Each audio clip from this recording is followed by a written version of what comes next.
All right. So, this is going to be the start of the Ultimate Universe. If you're listening, we're not going to do Ultimate Invasion. I'm not going to do that. I'm just going to recap it real quick. So, basically, in Ultimate Invasion, the Maker broke out of jail from the Earth 616, said, I'm going to go create a new universe. So, he created a new universe. And in that universe, he essentially just got rid of all the heroes, messed up time a little bit because the Maker, for some reason, is really good with time, and made sure a world existed with no to limited heroes. Instead, it's ruled by the group called the Illuminati, which is just a bunch of people ruling over different nations, all underneath the Maker. So that's where we're at. Essentially, right before this issue that we're covering right now, Howard Stark, Iron Man, assisted in making the Immortus engine, which was a time travel device. Dr. Doom was there. They all broke out.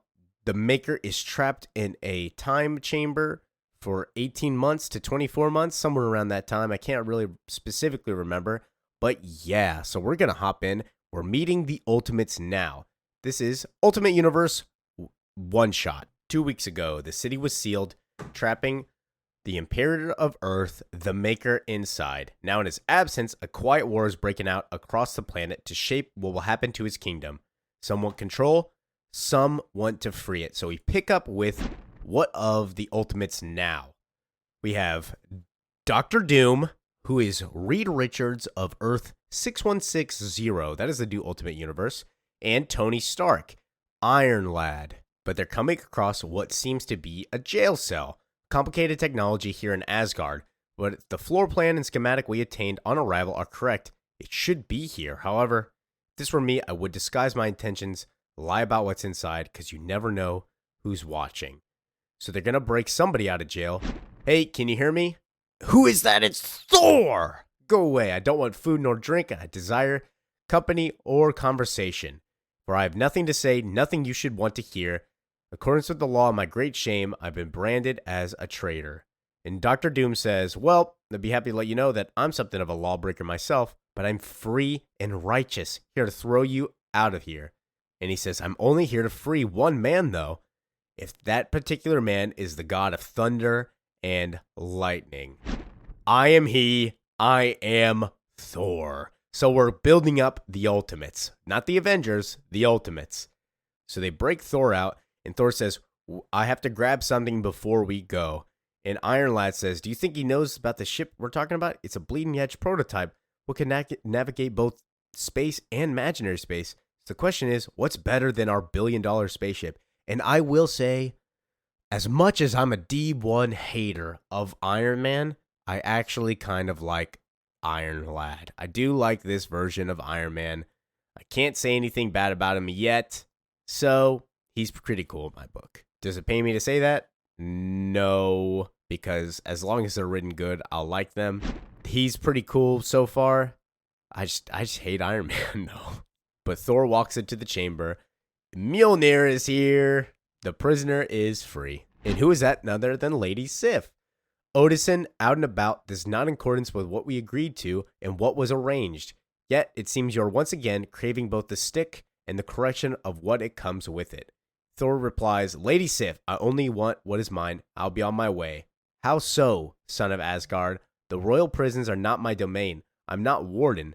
Such you're not my ward? Should you escape, all blame be on me, then. I tell you truly, I care not for that. So you act accordingly, return to your cell. And Thor says, I'm leaving with what is mine. And they prepare to fight, and Iron Lad just blasts them. We don't got time to fight. Just grab your shit. Let's go, dude. He grabs the hammer. They start going. And Thor gets a brand new fucking suit. It's a very impressive weapon, perhaps more impressive than a very impressive ship. And then Tony asks the question, why didn't he just summon it in his cell if he can summon it whenever? And Doom replies, given that what we know, he just didn't want to. So it seems that he is not the king of Asgard, and nor is Odin. And maybe some self-loathing has brought down Thor and why he wanted to stay in that cell for so long until he was given an opportunity to do the right thing. But Thor wins the fight, grabs his hammer and says, this might feel odd, but come with me, gentlemen. And then they enter the Bifrost, and Sif jumps in too. Welcome to the Ultimate Universe, written by Jonathon Hickman. Totally forgot to say that it's written by Jonathon Hickman. Amazing writer, by the way. I loved Hickman's work. But we pick up in New York at Stark Tower. Captain America is in the ice. Who is this man? He is the same as you and I, a hero of an erased age, but unlike all of us, he is less corrupted from an older time. We're able to rescue him from the origin and state of innocence, unscarred, unchanged, better, I suppose. And before Thor can break him out, they're like, hey, man, chill out. You don't know what's going to happen if you just break his ice. It's going to be a complicated process. And we learn that the Maker has files on all the heroes. They are encoded in Byzantine. They have no way to safely do the decoding right now, but it'd be faster if we replace his pre-existing blood with Pyotech. Files mention that his powers are derived from something called the Super Soldier Serum. It's a blood-based augmentation. But the important part that they really mention is that the Maker has files on everybody. Their heroes, their powers, how they got it from, and more importantly, who they are. And the Ultimates have that information. They have what they know about the Earth 616 with them. And Thor says, hear me, brother, I would free you now as I would anyone in chains who does not deserve them. But the risks are too high and the cost is so high. But you have my word, such the time come that you have a choice to be made, you will be free. It is better to die as such than helpless and hopeless trapped in a frozen hell.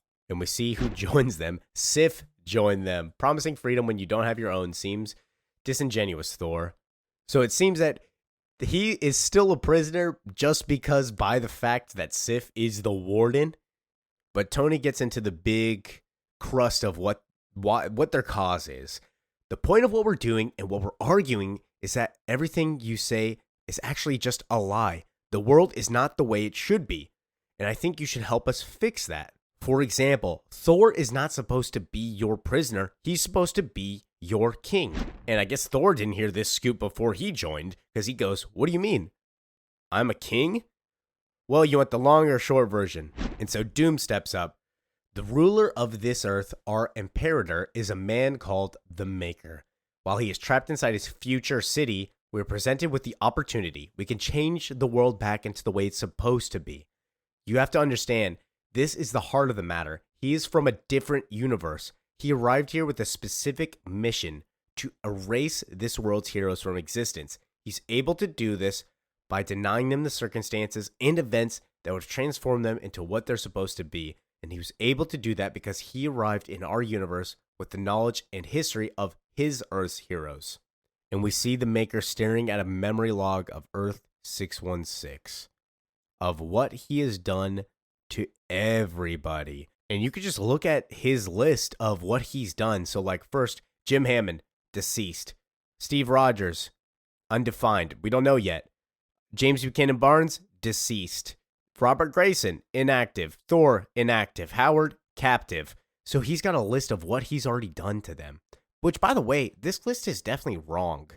Because at least two of those people that are on that list are still alive. But I won't get into that right now. That's a big spoilers for the later.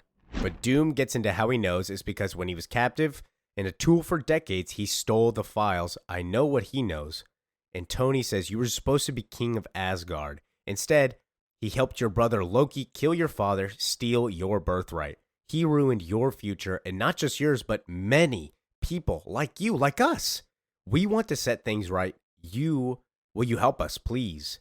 And Thor says, yep, I'm with you. Sif says, I'll stick around for the ride. But Doom says, the Maker's files have been amended over the years. Before the city closed, I understood that these reference numbers, each entry was actually storage codes to this, a repository where he keeps tokens, trinkets, suppose catalysts of each hero that he wronged. So basically, all their stuff that made them into heroes, he's got just tucked away in Latveria, capital city. And so they teleport using the Bifrost, getting to Latveria. Realizing that it's shielded, they can't get in. Doom says, yeah, this guy was definitely paranoid because as soon as the shields went up around that city and locked them inside, every code, every way to get in is locked. And Thor says, well, I'm just going to give it a try. And he destroys the shield using his thunder powers. No guards, no alarms. I don't even know how you did this. And they get inside and see a bunch of repositories. Each of these hold not one life, but 100 stolen lives. So basically, that's just a setup for we can only steal a couple of them, which means we'll get some of the heroes back. Some of the heroes will be brought in later. Don't worry about it. We have a way to get everybody their powers. But Tony goes on, there's so many, we can't leave them. Do we just pick and choose or gather what we can, or what do we do? Jump with all of them? And Thor says it's an evil thing, the stealings of dreams, the work of demons and devils and souls that are damned to make a world where men are chained to a future that's not their own. Can I do it? I don't know, but I'm not bound by the limits of men. And then he gets stabbed through the chest by none other than Jamie Brin. It's Captain Britain. Captain Britain is part of the Illuminati. He's an evil guy in this one. And he takes refuge at Latveria. He owns Latveria. If there's only a good Doctor Doom, then who's going to control Latveria?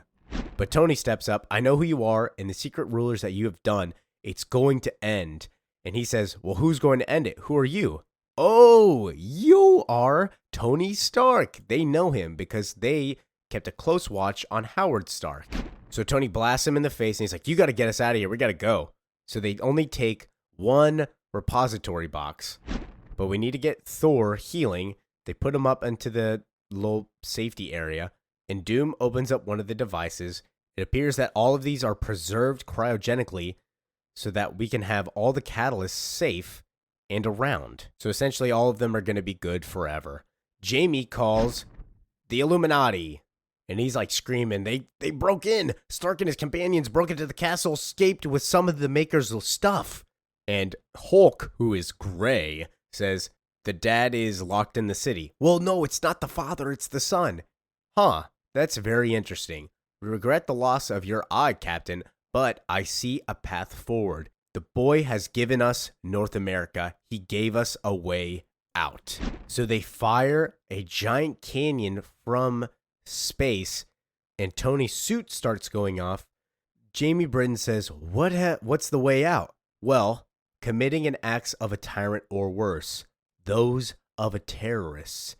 And they shoot a beam down into North America and blow up a giant portion of New York. This event is very important. We'll see this in Ultimate Spider-Man. I almost said Absolute Spider-Man. Ultimate Spider-Man. And Jamie says, how do we sell this? Well, what do we do?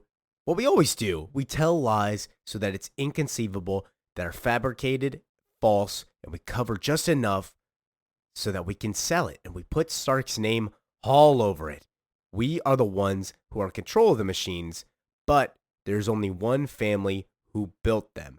And we see that the beam that they shot out stain Stark. And that ends the issue, but we get into an epilogue real quick. 1 week later. Millions of millions are around the world asking about what happened on that day.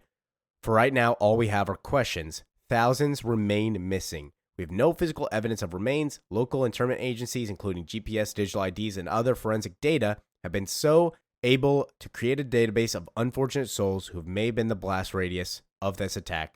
Allow these potential names are going on screen. And we see this man say, domestically, these days are troubling, strange times. It seems that events are not contained by borders. Elsewhere, in several of the dynastic strongholds of the upper and lower kingdoms, the reports of an outbreak of regional infighting and perhaps open insurgents. We see absolute Black Panther. All that we have sharing with you now. We'll keep you updated as we learn. Finally, we end tonight's coverage with the biggest mystery regarding the recent terror attack. Why would a teenage boy commit this act? Some have suggested that it was because of his father and godfather's recent passing. Others have assumed that it is simple madness. Tony Stark is believed to be behind the blast. Safe to assume that he has perished. Very possible we never know why he did it. So the world believes that Tony Stark is dead, that he did these terrorism attacks. Boom. And we see May Parker is dead right there. Yeah, this is going to be good. I can't wait to get into the Ultimate Universe. So, leave a comment, subscribe. Yeah, post some stuff in the chat. I don't know. Yeah, we're going to hop into the Ultimate Universe. Peace out.